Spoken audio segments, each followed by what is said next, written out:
Testing. Oh, works. So before we get into the content, I quickly want to mention the talk today is on introduction to building chatbots. So when I say that in the beginning, in a little bit of context, we'll use multiple tools, get into what does the chatbot look like, what's the anatomy of a chatbot, what are the different things you have to consider when you build a chatbot, what are the different options to deploy a chatbot, and then your chatbot may need help. How do you connect to different services on IBM Cloud? So just to give you some context before we begin, so it's not a waste of time for you guys to sit through all of this. So let me go to my slides. All right. So my name is Upkar. I'm a developer advocate for IBM, and we have a team in the Bay Area that does meetups, webinars, hackathons, and just reach out to developers around the Bay Area to tell you about cool things IBM is doing. We have a booth outside. If you go visit, you can register for a raffle, which happens tomorrow. And the idea is you go to a GitHub page, do a 10-minute challenge after signing into IBM Cloud, and you get a ticket. And if you win tomorrow, you either get a drone or you get a really cool IBM gym bag.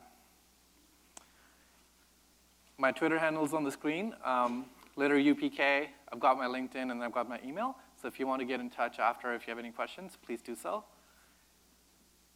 And I'll provide these slides later as well. I think the conference is also providing them afterwards as well. So you should have all of this information. So quick poll here. How many people have built chatbots? Okay, very few. So good audience. And then just, again, quick show of hands. Like how many front-end developers in the room? Cool. And then back-end or full stack?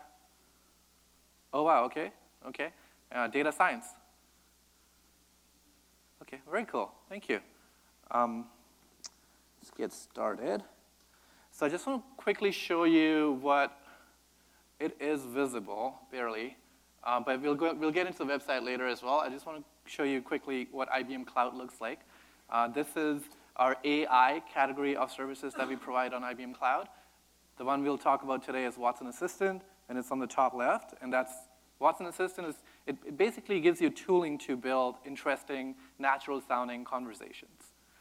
That's the gist of it. There are a couple of other services, a bunch of NLP services. So if you do the raffle, if you do that challenge, you will get to use the language translator service, which simply translates between different languages. We have the text-to-speech, speech-to-text, which is common if you're building an app on your phone. We have a tone analyzer, which is sentiment analysis. We have visual recognition, which is a very common one, and it lets you not only use the built-in models on IBM Cloud, but also on our Watson Cloud, but also lets you build and train custom classifiers.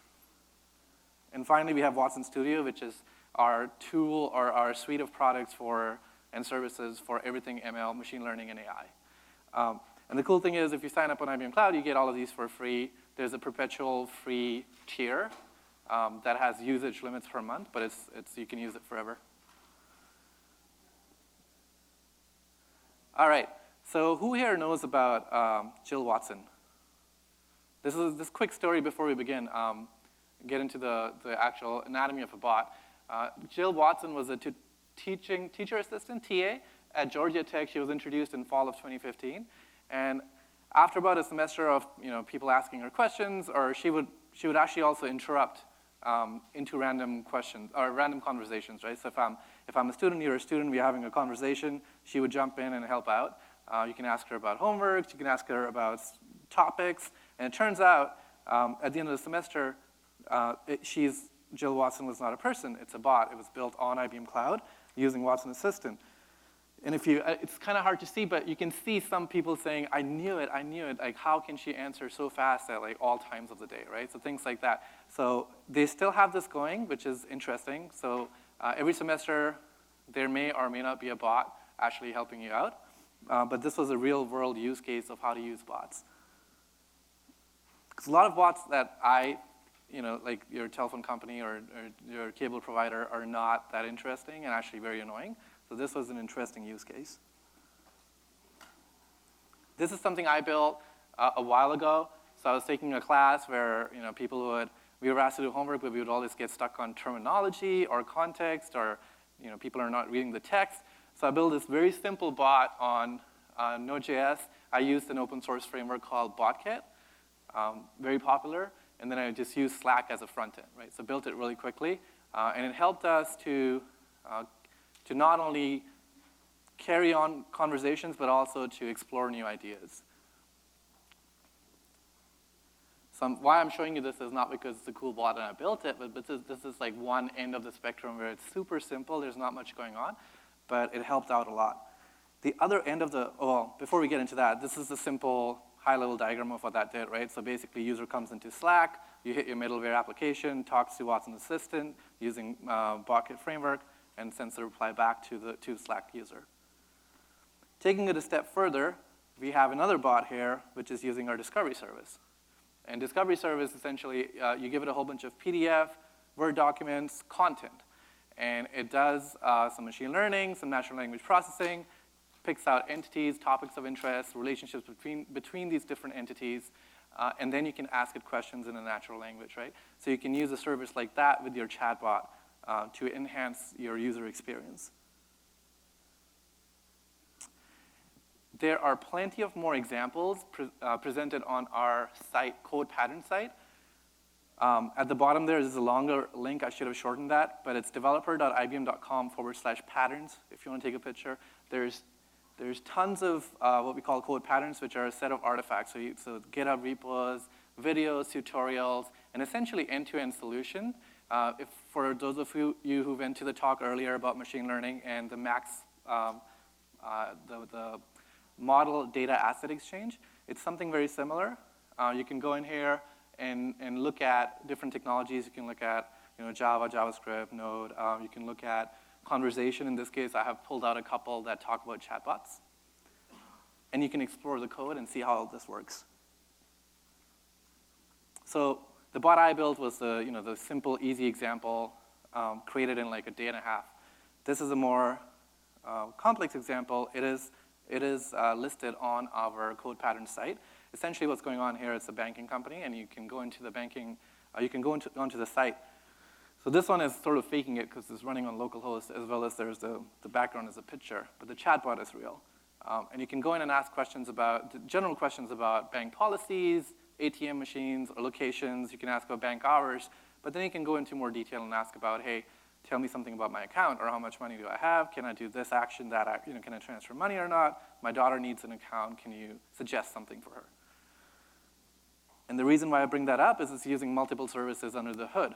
So when you talk to a chatbot, just like any other application, it's one interface. You go to this one thing, but it could be utilizing, in most cases it is, different services behind the scenes. So in this case, the user comes in. We have already fed a whole bunch of stuff to our discovery service that I mentioned before. So the user comes into your application. The first thing this is doing is, which is interesting, is sending the user to the tone analyzer, right? So that's one use case. If you think the sentiment is really bad, the user is really frustrated, you may want to take certain actions. Maybe chatbot is not the best option at this time, or maybe you offer different kinds of deals to these users. Similarly, if the user sounds really happy and excited, you may want to take different actions at that time. Second thing it does is goes through the natural language understanding service. And like I mentioned before, that's extracting entities and keywords and relationships between these different concepts. And the idea there is when you do go to your conversation or your Watson Assistant or chatbot service, if it's not able to understand what's going on, like what the user is asking, yeah, of course, you'll say, hey, I'm sorry, I'm not able to understand. These are the things I do understand to help them out. But also, you have, by that point, you have a set of entities or keywords that the user is talking about so that you can use that later to retrain your bot. So discovery, like I said before, discovery service, essentially you feed it a lot of information in terms of Word documents, PDF documents, and it'll digest it. And then later you can ask it questions in just natural language, like we are talking, and it'll try and come up with relevant information. Everything it comes back with will have certain confidence score, and based on that you can take a decision whether to show that relevant information to the user or not, right? Exactly, right? So a bot doesn't know everything. It's relying on these other services behind the scenes to help. the user. Yes, sir.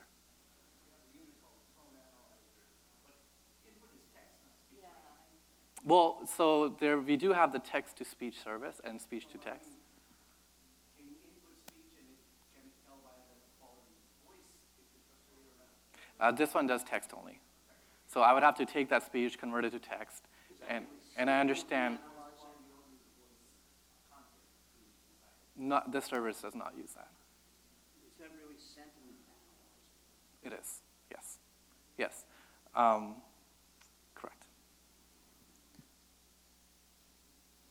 Okay, so again, what I'm talking about here and what I'm showing is on IBM platform, but I want you to understand that you can take these concepts outside of the platform as well. A lot of these are generic, how does the chatbot work concepts, right? So keep that in mind. So in this case, when you do sign into, and we'll go through a demo real quick, when you do sign into Watson Assistant, you're presented with the screen. It gives you a bunch of options. The tab on the left has the three icons. The first one is your canvas. That's where you're building. That's the tool set. The second one is to deploy it, and we offer one-click deployment to Facebook and Facebook Messenger and Slack. But also you can use BotKit, and then we actually build on top of BotKit our own middleware that you can use to deploy on a variety of social media and channels. And the last one is the improved metrics. So that's where live it'll show you what's going on with your bot, how many intents were missed, how many were caught, and then you can use that information to further train your bot. And everything I showed you here, there's a programmatic way to do it. So we offer, the interesting thing is we offer you this UI, and it's almost like having a conversation with the UI to build a chatbot.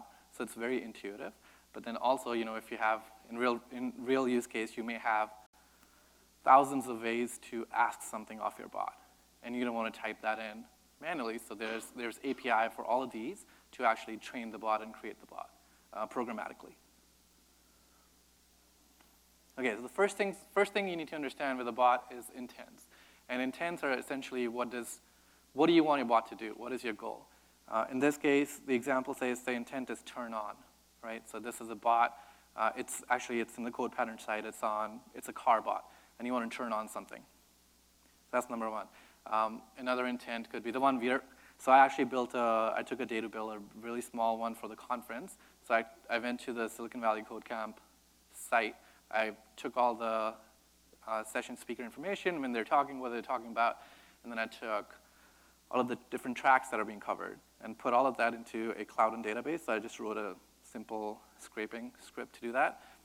And then my bot, the one I'll show you, if you ask it about speakers, so the intent there is who's speaking, right? Or the intent could be, can you tell me something, are there sessions on JavaScript? So my bot will pick out the intent being, the user wants to know who's speaking, or the user wants to know about the tracks. Another simple intent I've seen people use before, order me a pizza. But what do you do after, before we get there? Watson Assistant provides, we provide a catalog of intents that you can use for a given industry. So let's say you're building an app for e-commerce, or you're building an app for financial industry. So for e-commerce, it'll understand intents about empty my cart or show me my cart, things like that. There are different ways of saying that. The one I use most often is the general, right? So the general content catalog category will have things like, how does the user say hi? How does the user say, I'm done, let me go? Or things like positive feedback, because that's the other thing. Like when you're talking to a bot or when your user is talking to your bot and they say, good job, or hey, you're pretty cool.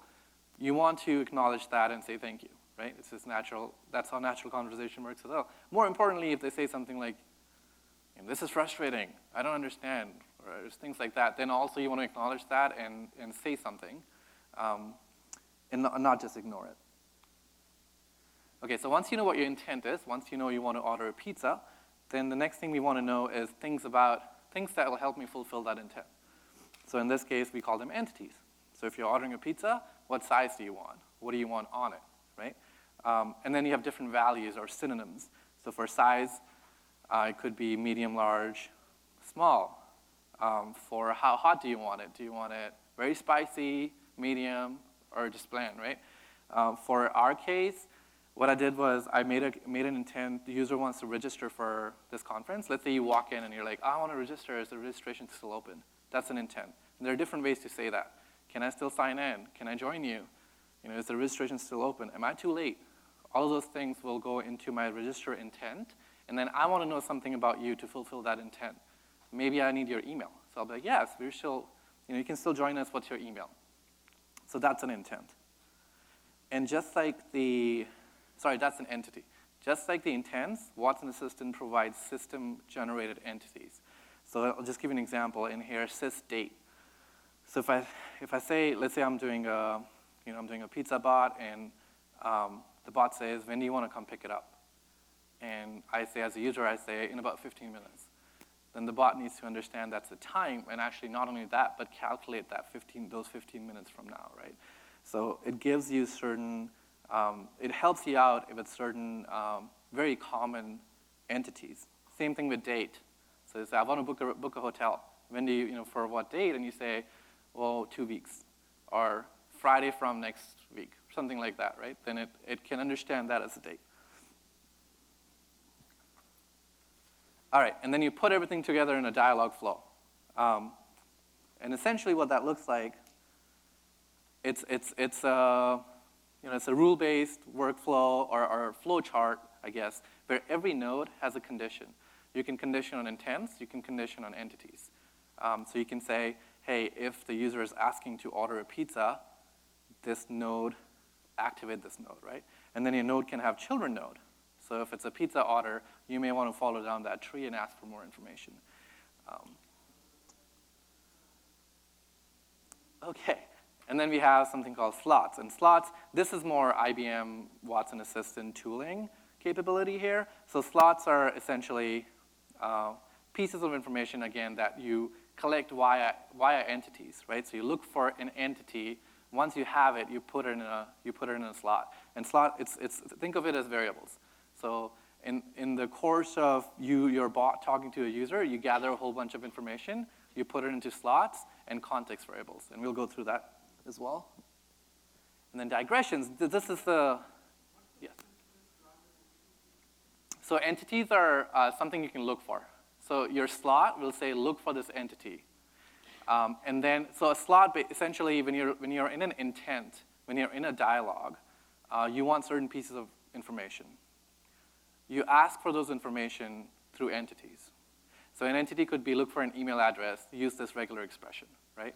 That's an entity. You take, and the group of entities that you need are put in slots. That's about it. So I know they sound similar. So entities are used across. You can use the same entity in multiple dialog nodes, right? You can ask for email at multiple points. But a group of slots is for a node. So when I'm ordering a pizza, I need to do 4 things. I'll group them in slots.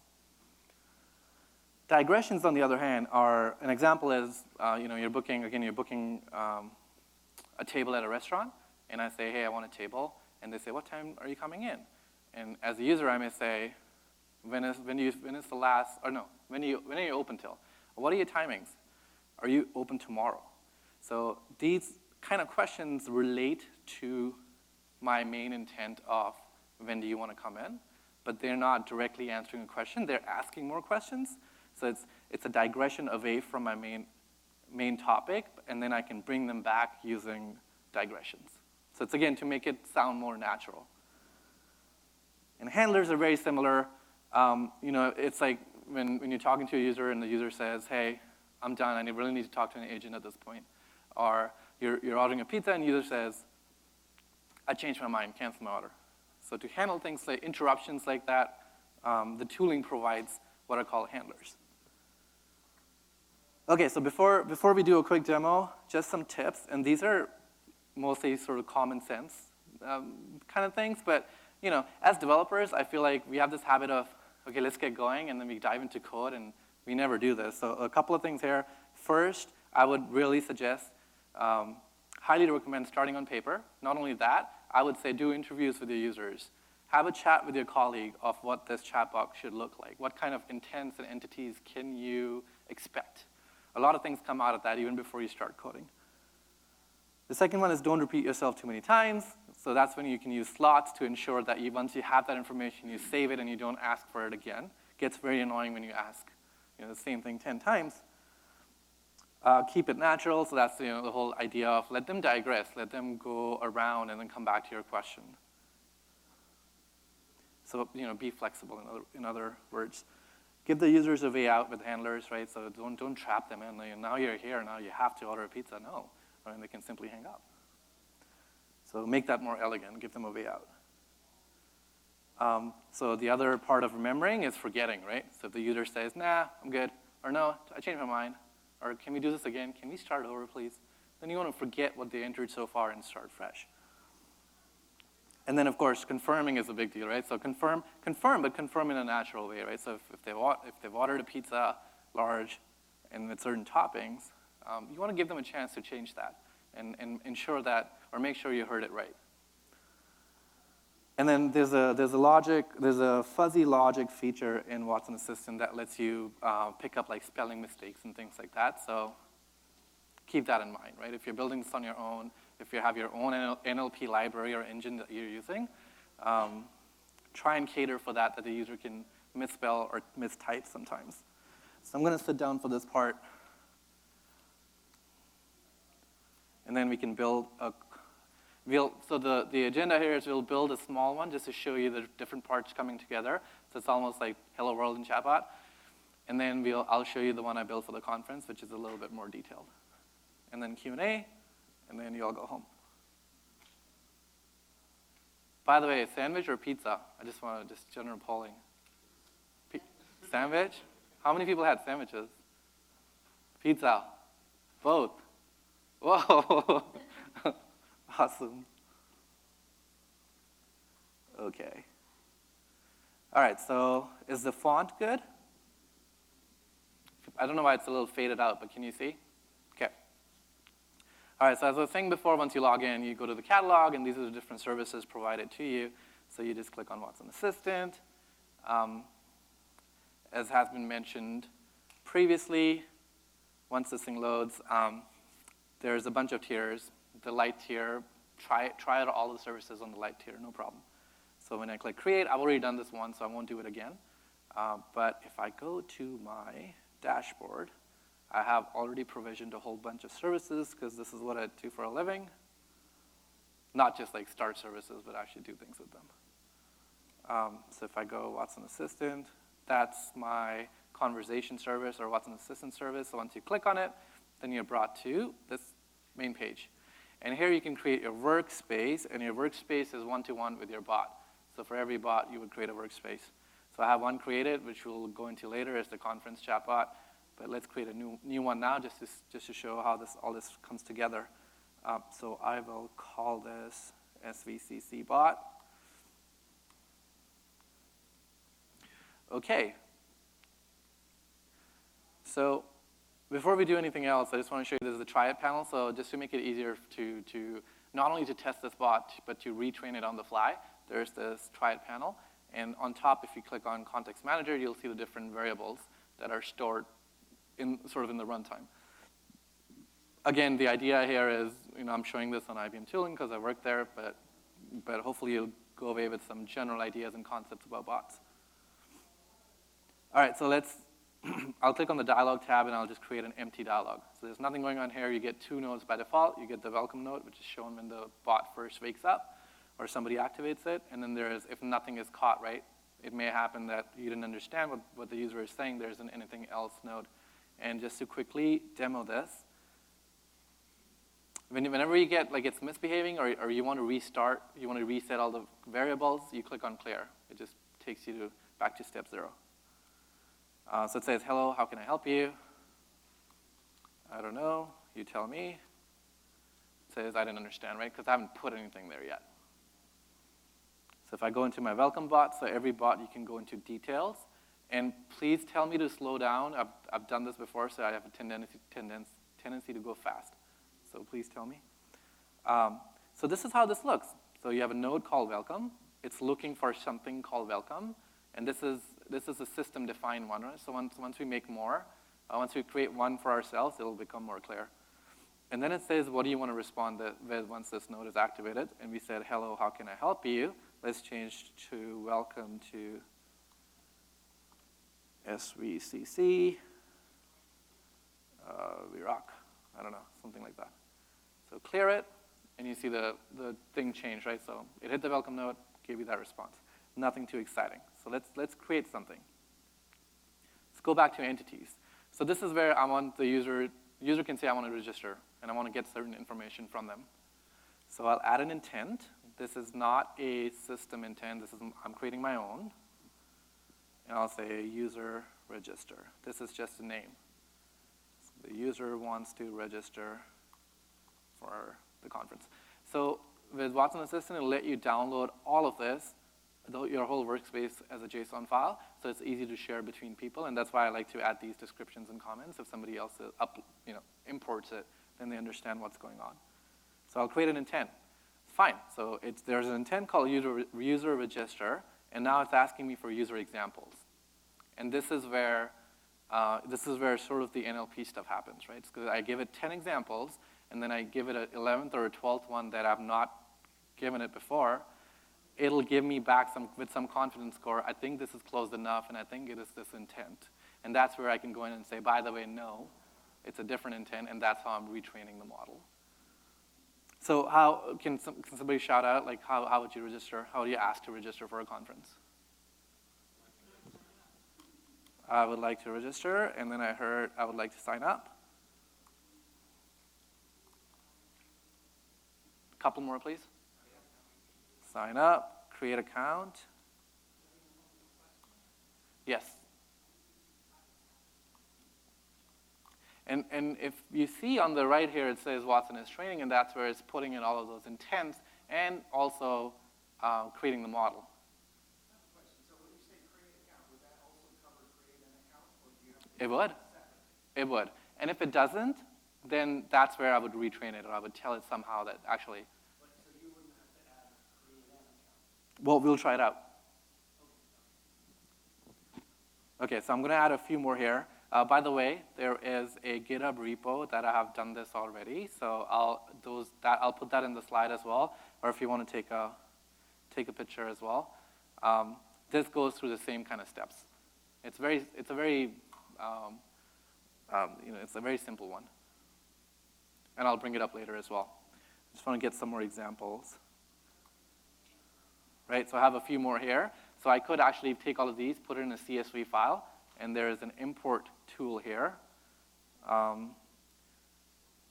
think it's in the previous page where I can say, and I can use the API to say, here is, and the CSV file basically goes intent name and user examples, and I can upload it that way. Okay, let's say, can I sit in? I want to attend. Is it too late? It's never too late. Okay, good enough. So let it train, and I'm not sure how good the internet is here. This sometimes takes a while. So we'll go back. Go back to so we've created this intent. User wants to register. What do I want to collect from the user when they want to register? That's where my entities come in. That's where my slots come in. So let's go to entities, and this time we'll use some system-generated entities, right? So let's just for the sake of it, right? Let's say they say, can I register? And we'll say, when are you coming in? Let's, for example. So I'm going to enable my system time, and let's say it's a multi-day conference. So when do you want to come in, or what days do you want to attend? That'll get complicated. What days? Because then I'm looking for 2 inputs, and that's where it gets interesting. Is it from to? Is it to from? And that's like the more advanced features of the tooling. We'll let you handle that. But for now, let's say just 1 day. And then we are interested in where you're coming from, because we want to see where are people coming from. So those are my system-generated ones. And then I will go back and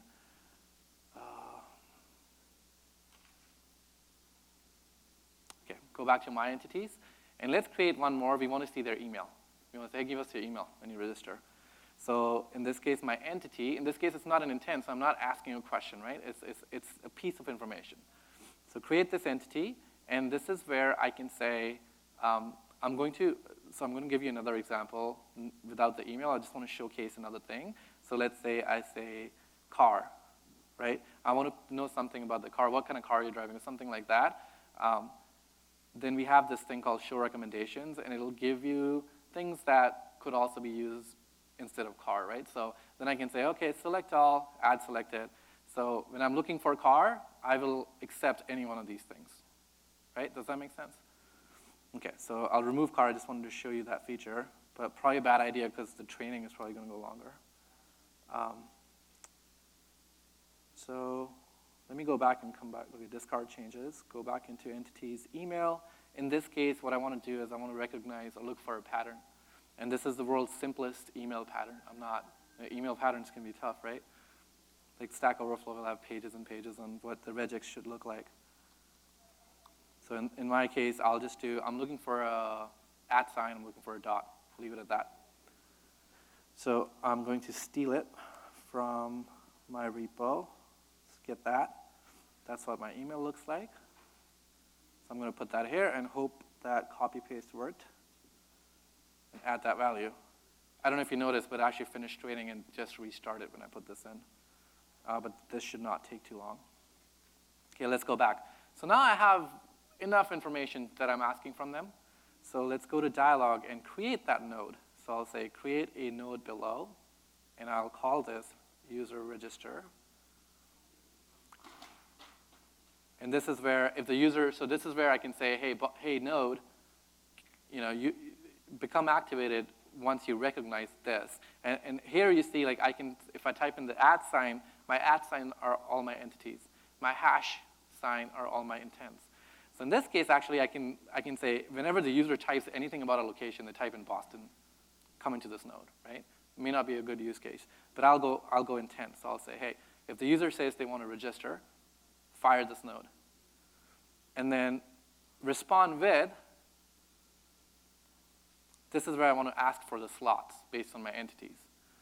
So I can go to customize and say enable slots. And I also do this, prompt for everything. And this is where Watson tooling is telling them, you can give me multiple pieces of information. You can say, I'll come in tomorrow and I'm from Boston, and I'll pick out the relevant pieces. You don't have to tell it to me one by one. Okay, so check for, and now this is where, these are my slots to the question that was asked before, and I'll go off of my entities, right? So I'm looking for an email, and if the email is not present, I'll say, please provide your email. And now I won't go into this, but you can go into settings, and you can give it multiple ways to ask that, and then randomize it. And just that quick thing makes it so much more natural, right? That you're not asking the same thing every time to the same person. So I'll cancel out of it. So this is it. I'm asking for email. Please provide me your email. A little minute detail. Since email is a regular expression, in the tooling, I have to say literal to actually get the value out of that regular expression. Okay, let's add another slot. So what were our other entities? Does anybody remember? What day, right? We were going to say. Well, actually, it's here. So location, and I'll say, where are you coming from? And you notice they are all required. Let me add a new one to show you the difference. Date. If I don't enter a prompt, it is optional.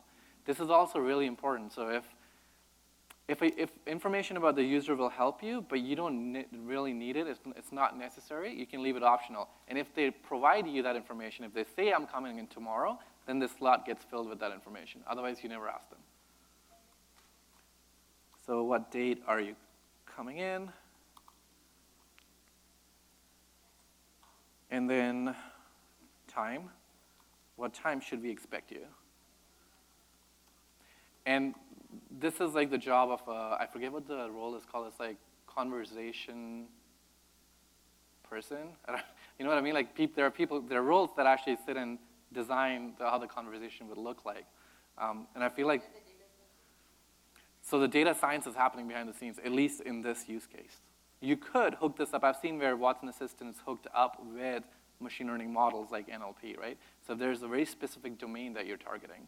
You may take this input from Watson Assistant, send it off to your own model to analyze, and then come back. So you're saying that right now Well, so what I'm saying is I'm giving it, for example, I gave it 10 user examples, but I can give it a fifth 11th one and the 12th one that it hasn't seen before, and it'll let me, it'll understand those intents as well. So the tooling is doing the machine learning for you in the back end. It is doing the natural language processing, and I'll show you the example where it comes back with a confidence score, right? So remember the 5 or 6 examples for signing in? Now I can say something about signing in which are not in the 5 or 6, right? In a rule-based system, you're either looking for keywords or you're looking for the exact, it's like an if and else with the exact sentence. What I'm saying in this case is it's actually using some NLP in the back end to give you a confidence score. I think it's this intent. And then you can use that score to either retrain it, right? But in this, so in this case, Watson Assistant is doing that for you. You don't have to build that from scratch. And this being like an intro to chatbot session, I just wanted to show you the concepts and the tooling, and then tell you that, you know, it's being taken care of in the back end, at least in this example. Now, that being said, you can hook it up to your own models. Okay, and then if no slots are filled, you can, you know, this thing goes in order. So if nothing is filled, I'll again say, enter your email. Okay, let's test it out quickly. So clear it. So it says, welcome to SVCC. And it's waiting for user input. So I say, sign up, right? So was sign up, was it one of the intents? I think it was. Yeah, sign up is there, so this is a straightforward one-to-one. But let's say I put in something it didn't understand. Let me clear it up again. I say, can I join is in there? No, can I join is not there. So it knows that it is the same intent, and that's where the NLP stuff is happening. But if I say something extremely out of the ordinary, let's say I say, first in, first out. I don't know why I thought of that. It thinks that is a user intent. So here's the thing. When we go into the, if you think this is wrong, then you need to retrain it, right? And that's where when we look at an example, actually, I think I can do this. Go to my network. I have to reload this page, but it gives you the different confidence scores. We'll do this exercise again in an app we have built where you can see the JSON that's coming back, and I bet you in this case the score was very low. And that's where we can put in a threshold saying no. If it's really low, just say I don't understand. But let us know this is what the user said and I couldn't understand, so later we can retrain it. Okay, so going back to my example, let's say I want to join. It says, what is your email? So now it's going through the slots, and I'll bring that up here just so it's clear. So here, it's going through the slots one by one, so I'll say Upkar at. So it understands that's an email. Where are you coming from? San Francisco. So it understands that. What date are you coming in? Day after tomorrow. And this would take, this is where you would have to train your own model to be able to understand this as a date. Why does it say what? Yeah, so San Francisco is not an intent. It caught the entity, but it's like I'm not able to figure out what intent this belongs to, which is fine. I'm already in an intent. So what time? And I'll say 8 p.m. Oh, that's too late. 10 a.m. Okay, so what happened? I didn't respond with anything. That's the problem. So it's waiting. It's still waiting for user input, even though it has all the slots, right? So in here I can say, thank you for registering. We will expect you on. And this is where it uses Spring expression language. I don't know if people are familiar with that here. You can go to their site and check what the syntax looks like. But a quick tutorial would be you put in the angle brackets. If I'm remembering correctly, you put that. And then you put the $sign and the variable name. Not visible on the screen. Oh, it's this. Is it too small? So it's this guy. And then in here, you put in the context variable. So in my case, if I go into my variable tab on the right here, you see it's collected all of that information and put it into variables. So I can say on, and now I want to use my date variable. At, I want to use my time variable. So now if I try it out again, And now I'm going to give it more than one piece of information. So register, enter your email.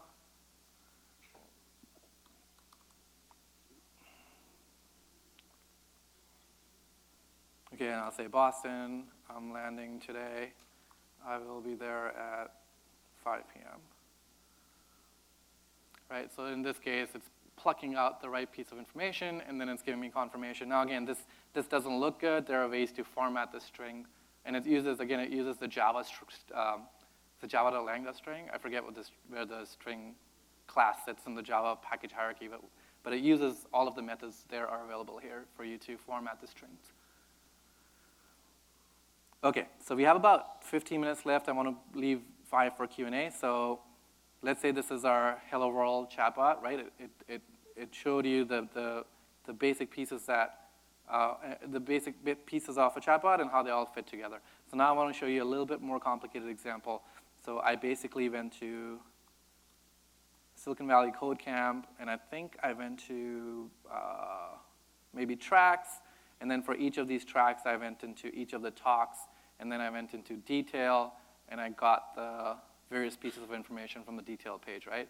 So that I just scraped all this information. Hopefully it doesn't get me into trouble. But it's all public, so I think it's okay. All right, so we'll look at two more pieces of, or two more components or services that IBM Cloud offers that I used in order to build this. So the first one was, let me go back to my dashboard, is Cloudin, and this is our NoSQL database. I think I have a couple of instances. I'm going to try this, see if it is this one. So essentially, I parsed all of that from the website and put it in Cloudin.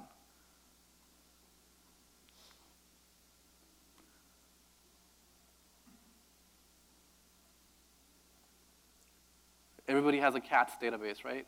That's like database 101. So I'll go to my conference chatbot, and this is what my JSON looks like.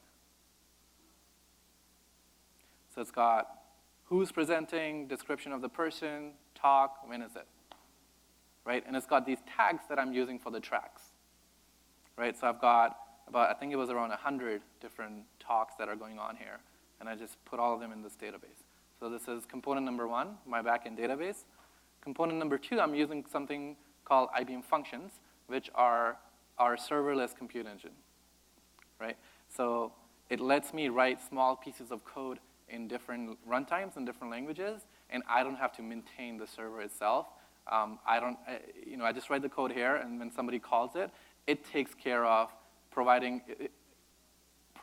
enough resources for that function to run, and not only that, shut everything down once the function call is finished, so I'm not being charged for unnecessary usage. It's a quick introduction to serverless computing. So in this case here, if I look for a chatbot, get bad tags. This is one of the examples. This is giving me talks, and I'm sorry, I'm getting into a little bit of code here, but this is a NodeJS runtime, so I'm writing in JavaScript, and essentially what I'm doing is I'm saying, hey, I'm going to use a Cloudin database. This is what my database is called, which we just looked at, and when this function is called, return a promise just for the asynchronous side of things, so I don't have to wait for it. And then this is my Cloudin query, and this is you can go to Cloudin or CouchDB, which is what it is based on. You can go to CouchDB documentation and figure out exactly what this does. In this case, given a tag, like given Java or JavaScript or Scala, it'll find out the 3 documents and give me back the author description, title, these things from the document, right? I'm making my bot more intelligent. Like, okay, if you don't have this information, go call this function, go to Cloudin, get this information, and bring it back. Okay, and then I want to show you one more action that we'll use in this bot, and I think I called it, nope, session expired, of course.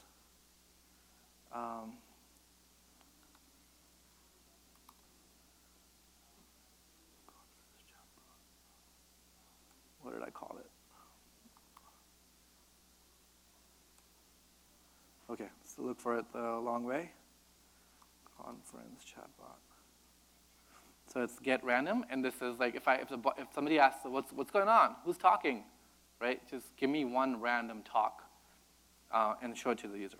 Let's see what this looks like. So if you go to the GitHub page that I showed before, there's actually an Express app which acts as a front end to my chatbot and to Cloud and to all of these things. So essentially what you have to do is git clone and then run it. So I've already done that, this guy here. Do npm install, npm start. You have to put in certain keys, right? So for your chatbot to work, you have to get your private key from your assistant and put it into the environment variable. So let's see if I can.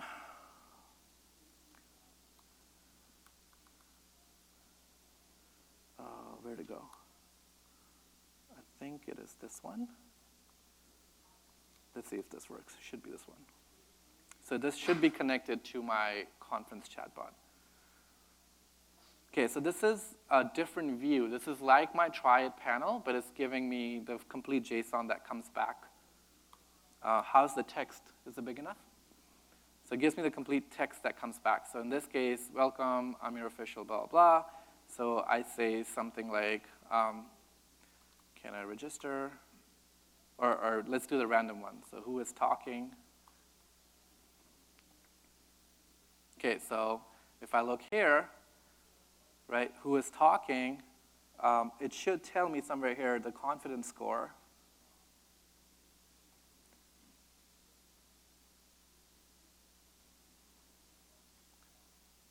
Let's see. So right here, right, I've named my intent asked random talk. That's just somebody's asking about something random. And confidence score in this case is 1. And this is where it comes back with a really low one. I can say, actually, no, let's put that aside for now, and we'll look at it later. If you look at my environment variables are here. So I've got an author description and other things in my environment variable, which I got back from Cloudin. And in this case, I'm saying, would you like to know more? So in my dialog, I have a child dialog. So I give them some information, and my child dialog is asking them, would you like to know more? And if it's yes, I show them the rest. If it's no, it goes back to welcome, and they can ask more questions. So in this case, I'll say, let's say I say no. Right, so it went down that track. But if I say who is talking again, it gives me another random talk. I say, yeah, sure. So now it's giving me more details about that talk, right? And now this is more of a front-end thing. How do you want to present it? Maybe from here you want the user to be able to take further actions. Maybe these are links. Maybe they can say, actually sign me up for this talk, right? I don't have time to actually explore all of that. But this was a really basic one. I think I do have somewhere here, I would like to attend, but I have my kids with me. Right, so there's an entity for kids, and I can say children, or boy, or girl, or daughter, son, and it recognizes that, and in the flow it says, no worries, we got a childcare, daycare center, and then maybe it gives them more information about that, right? Just to build this, I want to show you quickly. Oh, it's not this, is it?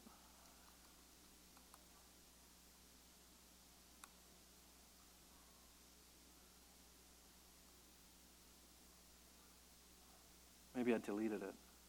Oh no, it's my node. I'm going to open random applications on my computer. I think it's this one. What's the other one? Xmind. So open them all. Yeah, it's not this. If this comes up, oh, yes.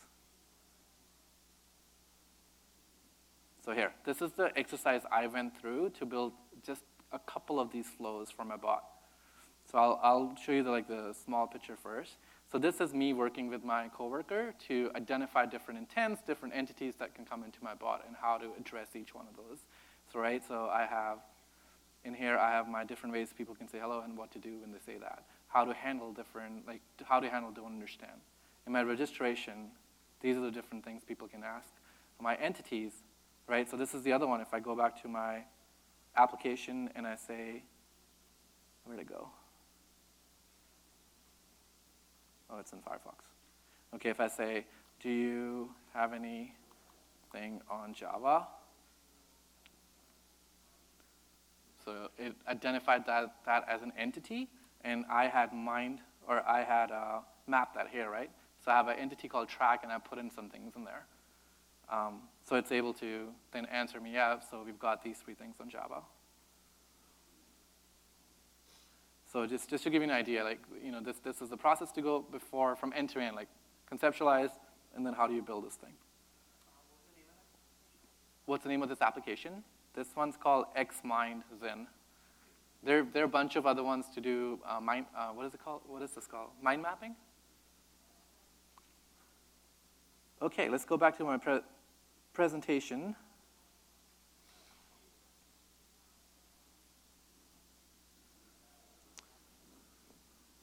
To finish this.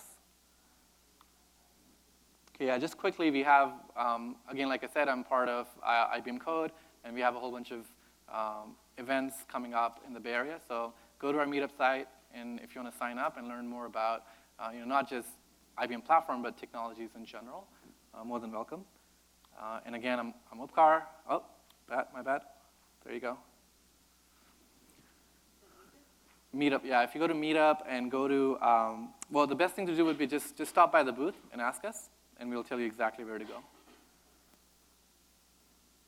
Okay, and then